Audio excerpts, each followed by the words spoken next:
NASCAR Cup Series champion. Nearly 60 wins. Xfinity and Truck Series all-time wins leader. Shall I continue? The Candyman, KFB. Rowdy. This one's for Rowdy Nation. Blunt. Brash. I'm still not a very big fan of these things. I can't stand to drive them. They suck. You seem like more thoughtful and more mellower. And What are you talking about?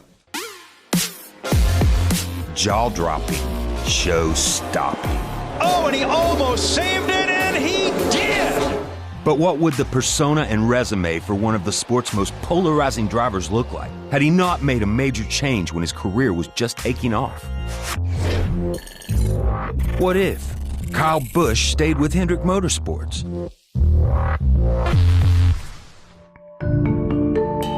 Busch has been literally altering the record book and rule book for 2 decades. The young standout began competing for Roush Racing in NASCAR's Truck Series at the ripe old age of 16. But soon a new Kyle Busch rule, the first of many, mandated drivers be 18 years old to compete nationally, and he was back to bumming rides from friends. Never one to pass up a young rising star, championship owner Rick Hendrick put the 18-year-old in the Xfinity Series in 2003, and KB took it from there. Here he comes. 2 wins in the last 3 races for Kyle Busch. Busch quickly racked up 5 wins and was ready for the big time. In 2005, Terry Labonte was close to retirement and decided to run a part-time schedule, opening the seat in the number 5 car for Hendrick's young hot shot. Kyle Busch is the youngest winner in the history of the Cup Series. In his rookie season, Kyle won twice. Kyle Busch in the 5. And by 2007, Rowdy was becoming, well, rowdy. Kyle Busch made a bold move. This is what $1 million will make you do right here.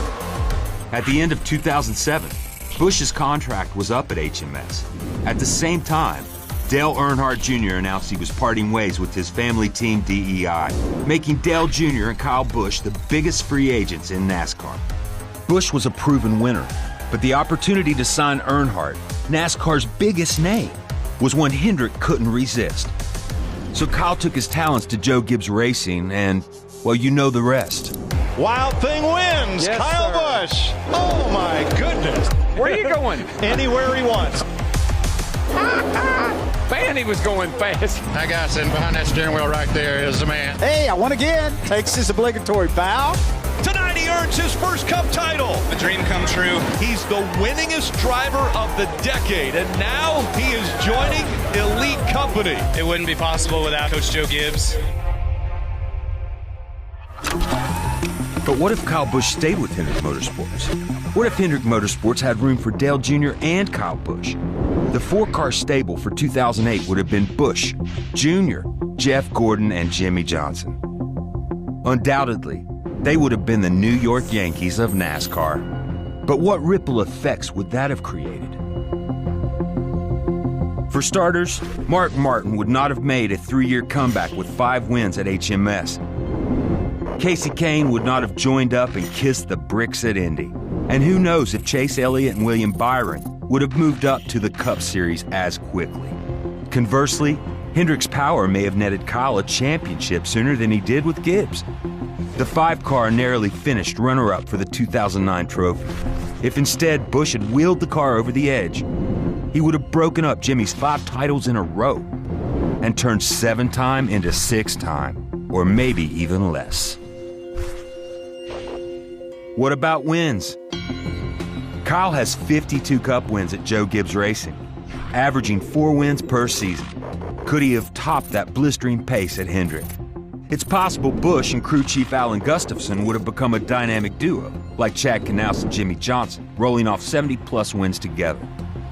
Then there is Kyle's historic mark of 200 victories. 2/3 of those wins came in the Xfinity and Truck Series. Hendrick Motorsports' last full-time Xfinity Series campaign was way back in 2007 with, wait for it, Kyle Busch. Would Hendrick have kept that program alive? Or would Kyle and Dale Jr. both have driven for Junior Motorsports? And would that have prevented hot prospects like Brad Keselowski from getting their start with Dale's team? Now let's get even weirder. Because Joe Gibbs was also pursuing Dale Earnhardt Jr. in 2008. If Dale Jr. ended up behind the wheel of the number 18 car, would it have supercharged his stats? Would he be a two-time Cup Series champ with wins at almost every track? If so, that would make him one of the greatest NASCAR drivers of all time. Oh, yeah! Good job, Junebug!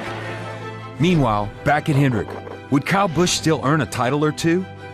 And maybe even score his elusive Daytona 500 victory in 2014? What if Kyle Busch stayed with Hendrick Motorsports? We will never truly know what the record and rule books would look like, because what we do know is what actually happened.